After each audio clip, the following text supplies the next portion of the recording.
Have you ever opened a grant opportunity, looked at the 40-page PDF of instructions, and immediately felt completely overwhelmed? You're not alone. I see this all the time. Most people think grant writing is about writing beautifully, about using really big words and crafting the perfect flowery sentence. But it's actually not. Winning grants is about strategy, structure, and alignment. It's formula. So in today's video, I'm walking you through my 7 clear steps to writing a fundable grant proposal. Whether you are brand new to the nonprofit world or you've written a few grants but want to refine your process and actually start winning them, this is for you. Oh, and don't forget to stick around until the end, because after we cover the 7 steps, I'm going to share the number 1 post-submission mistake that organizations make and how fixing it can double your chances on the next application. So, are you ready to get started? Okay. The first step is to analyze the funding opportunity. Before you write a single word of your proposal, stop. Put the pen down, close your Google Doc. Your first job is to understand exactly what the funder wants. You need to read the full funding announcement. Sometimes it's either called an RFP or a NOFO, but you need to do this carefully. And I really mean with a highlighter in hand. Okay, so you are going to look for 5 specific things. Eligibility requirements. These are where you can figure out if your organization can actually apply. So don't waste 40 hours of writing time if you don't qualify. The next step is priorities. What is the funder trying to achieve? Then you're going to look at the scoring criteria, because it's really important to know how they're going to grade you. Then let's really dive into the required attachments.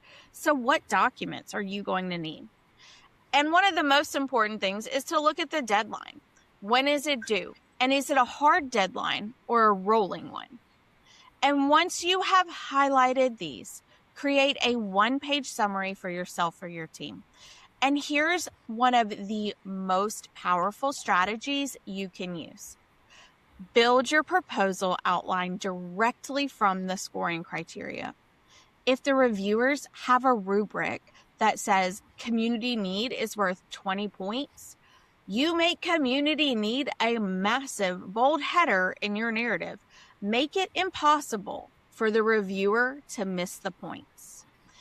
If they score it, you address it explicitly. Okay, moving on to step 2. Let's build a grant timeline.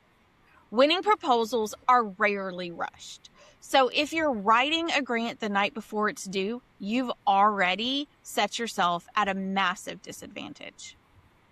You need to work yourself backwards from the deadline. So let's say that the grant is due sometime in November. So, November 30th. Don't just put submit grant on your calendar for the 30th. I want you to map out the entire process. You're going to need milestones for this. So what would those milestones be? When is the first internal draft due? When are we having a budget review meeting? When do we need partner contribution letters in hand? And when is the final compliance check? Always add buffer time. I recommend aiming to have the grant completely finished at least 48 hours before the actual deadline. You might be thinking, why? That's 2 extra days that I can be writing. Well, the reality is getting signatures from the board members might take longer than you think. Online submission portals love to crash on the day a major grant is due. So why plan to fail? Why don't you plan to win? A timeline is going to turn the stress of a looming deadline into a manageable step-by-step structure. Moving on to step 2. All right, so step 3, let's talk about develop the budget strategically. Listen to me really closely on this one. Your budget is not just a math problem. Your budget is going to tell the financial story of your project. A reviewer should be able to look at your budget and understand exactly what your program does, even if they haven't read the narrative yet.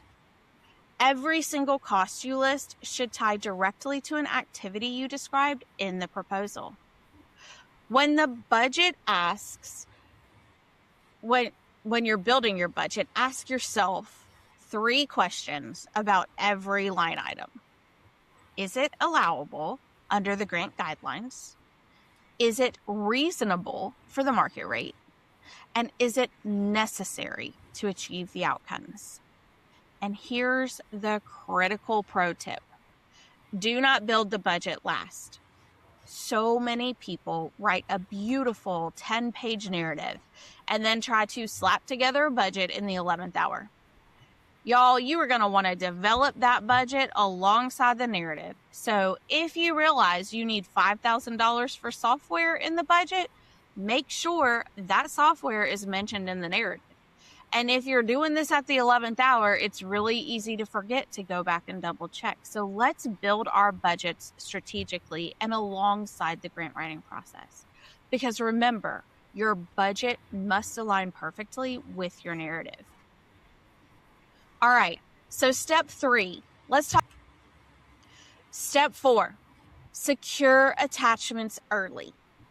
Do not underestimate the attachments. Missing a weak attachment can disqualify or delay even the strongest, most beautifully written proposal. Depending on the grant, you might need a mountain of paperwork.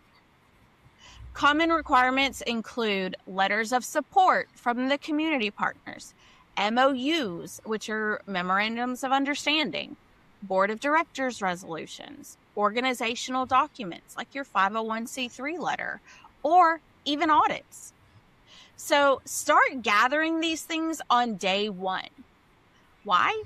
Well, that's because you have to rely on people, and you need to give people plenty of time to write specific and meaningful letters of support, not just generic templates where they say we support this project.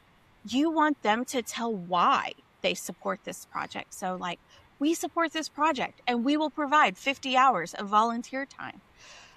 But y'all, really strong attachments demonstrate credibility, community buy-in, and the readiness to execute.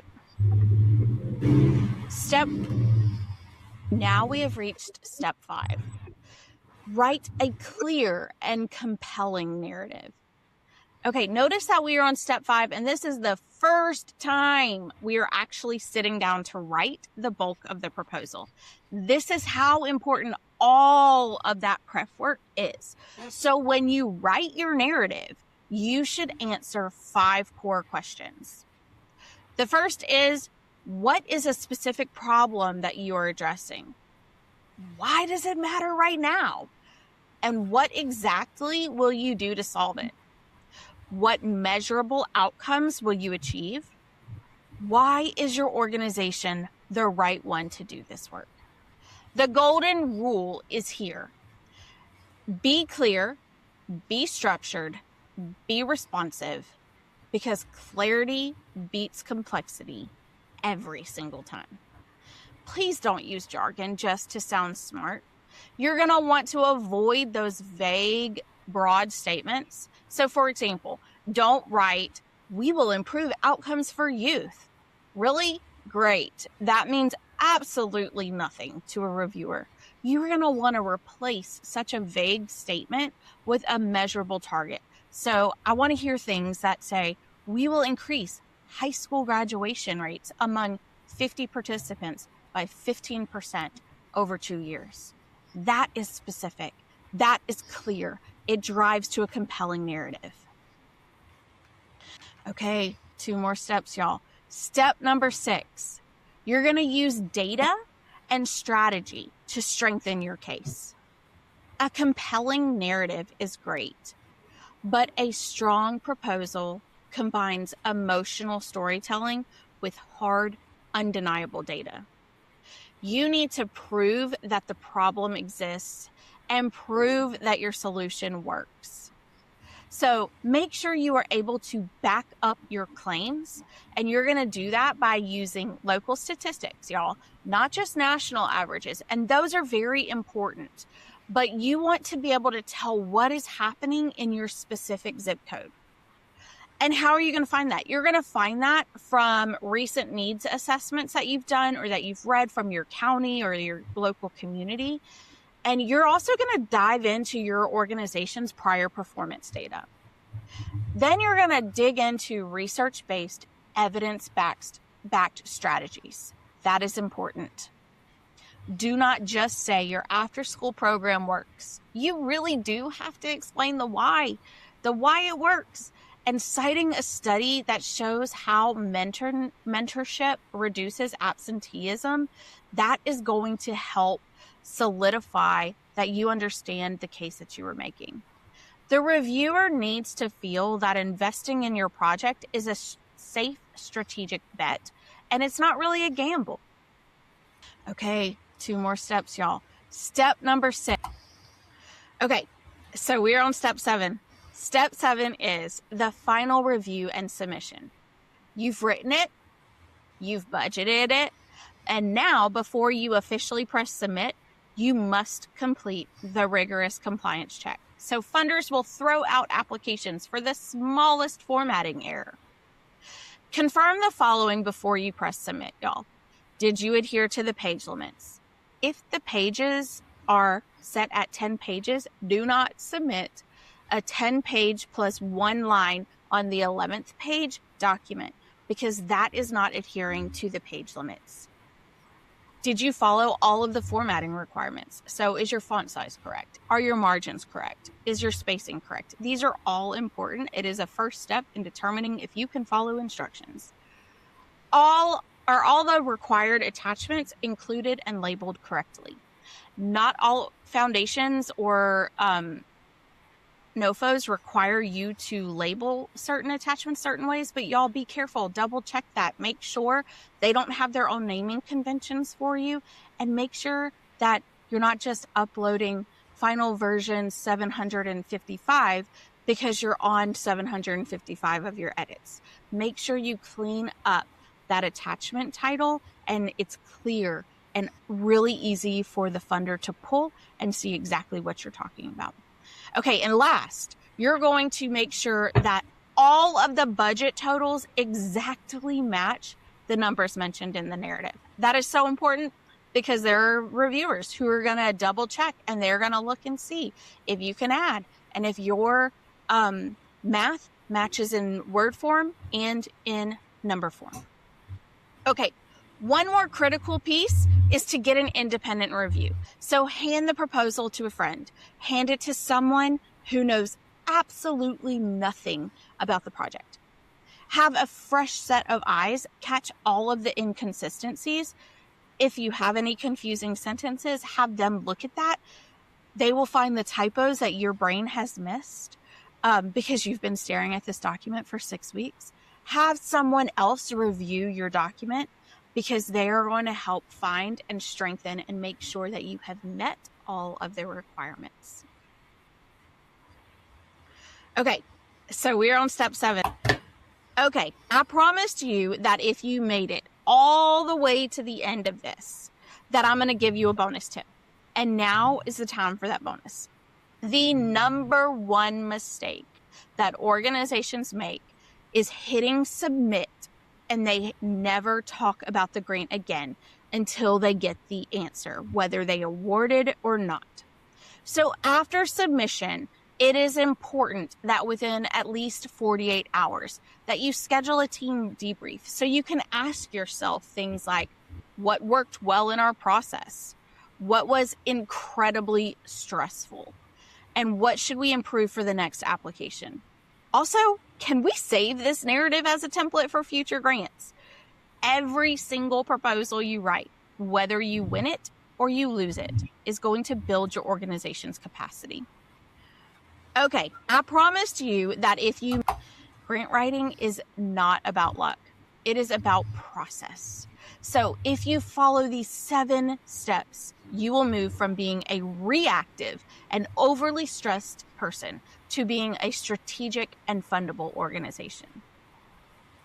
Y'all, if you found this breakdown helpful, please hit the subscribe button for more nonprofit and grant training. And right now, go ahead and drop your biggest grant writing question or frustration in the comments below, and I will read them and I will respond to them and possibly make a video that aligns exactly with some of your questions.